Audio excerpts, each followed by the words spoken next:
Welcome back, Parents for Change. I'm highly disappointed in our school system, and I encourage each and every one of you. There's a lot of people that are online encouraging to go to the next school board meeting for Cleveland County. The ball was dropped yesterday, and some children and some parents could have got massively hurt due to Greg Scholl and every sitting board member not watching the news. We were warned about this storm more than 24 hours ahead of time. We were warned that morning that storms were coming through, at what time. Yet every sitting board member, plus Greg Scholl, decided to leave our kids in school until there was no coming back from it, till disaster struck. We had kids on a bus with tornadoes coming through. We had parents in line to pick up children at schools when the tornado come through, when power went out. We had teachers getting attitudes with parents that couldn't find their children. And a lot of people and a lot of board members saying, go sign up to speak at the school board meeting. Newsflash, for the past 10 years, we have had several people in our community that have went to these board meetings only to be threatened, only to be chastised, only to be sent cease and assist orders, to not talk, blah, blah, blah. I encourage every parent, every student to make videos. Send them to me. I will post them. I have no problem with that. If you want to remain anonymous, we can do that as well. But there is no sense Cleveland County as a whole put our children in that much danger yesterday.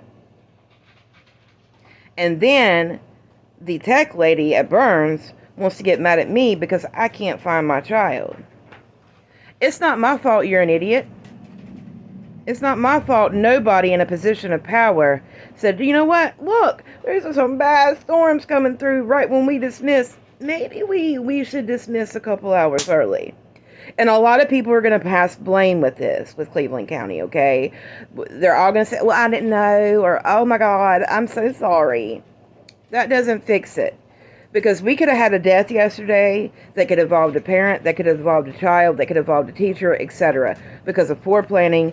And all these people make a lot of money.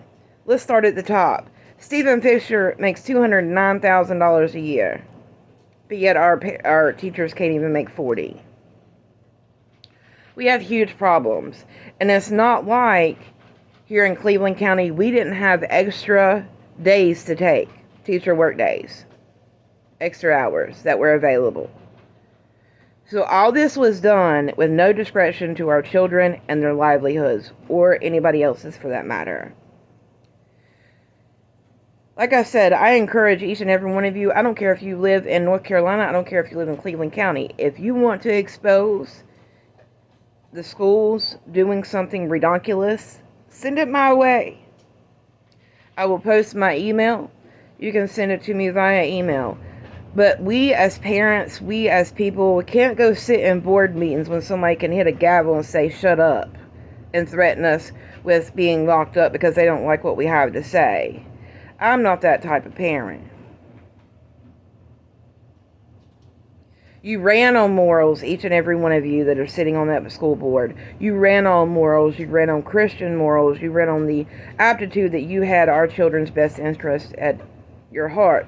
And not one of you yesterday had the audacity or had the common sense to say, you know what, we need to let school out early. So in my opinion, as a parent, each and every one of you need to be fired.